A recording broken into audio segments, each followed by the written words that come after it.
Magandang tanghali po sa inyong lahat, guys.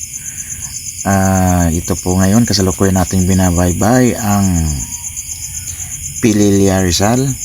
Dito po tayo dumaan ngayon kasi coding.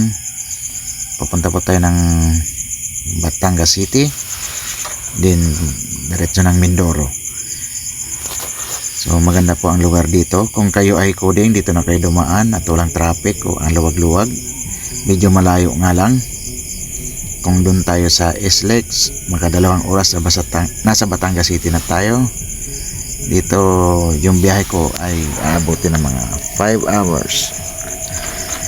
Pero okay naman, enjoy naman. Makikita naman yung paligid. Ayan, kung buksan nyo ang inyong bintana, malalanghap nyo ang malamig na simoy ng hangin at ang maaliwalas na mga puno ng kahoy.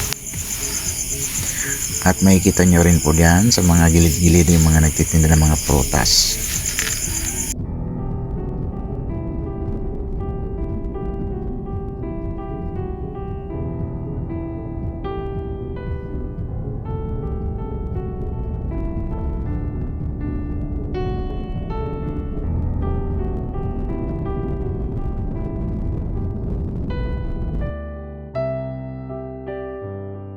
Ngayon guys, dinababay natin ang Lipa Alaminos. Yan, medyo kanina traffic, dumaan tayo ng Lumban Laguna, Pagsanghan, Santa Cruz, tapos ayan, Victoria. Ito palang gamit natin ngayon ay Mitsubishi G4 Mirage model 2015. Nabili natin ng second hand at akala ko konti lang ang issue, medyo may mga issue. So yung aircon issue niya, at pag umaga at gabi lang malamig, pagdating sa tanghali mainit din. So pinagawa natin yung aircon, pinalinisan. So ayan, through Facebook lang po yan, nakontak ko sila, pero okay po ang kanilang serbisyo, napakaganda. Ang DA Car Home Services, i-recommend ako sa inyo. Andyan ang contact number at meron din po silang Facebook account, at ayan po ang kanilang Facebook account. Ayan, kontakin nyo lang po sila. Ito na nga guys, dito na tayo sa barko at approaching na tayo sa Mindoro Island. Within 30 minutes dadaong na tayo. Tinakbo po ito ng kulang-kulang 2 oras ng Montenegro. At ayan po si G4 Mirage.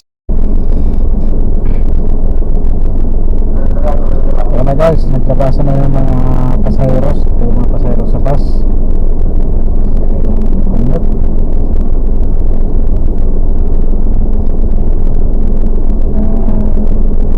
Kita ang binabantayan ng safety ng bawat isa. Natin ang crew ng Montenegro.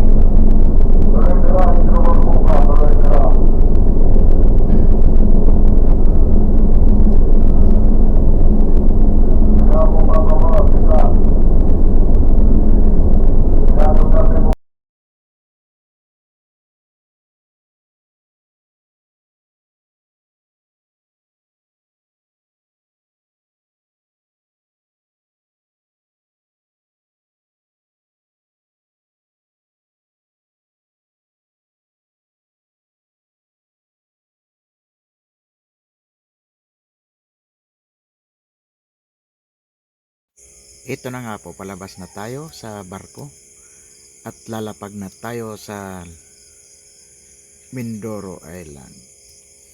Ayan po, ayan, nakalabas na tayo at babaybay na naman natin ang 2 oras na takbo bago sa ating destinasyon.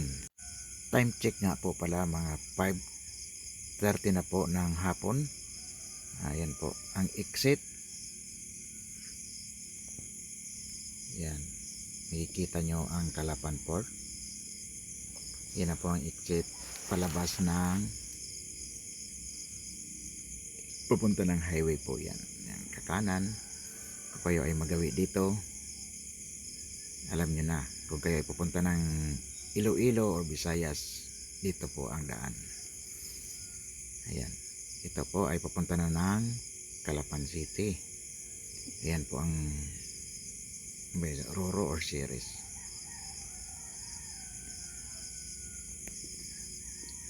Ayan po ang kanilang mga kuwan dito, paligid ng Calapan. Yan, kung gusto nyo pumasyal dito, meron din po ditong Puerto Galera. 2 hours din yun. Mga 2 hours din pag galing dito. Pero kung Batangas, pwede na kayong dumiretso sa Puerto Galera. Meron po doon diretso ng sasakyan papuntang Puerto.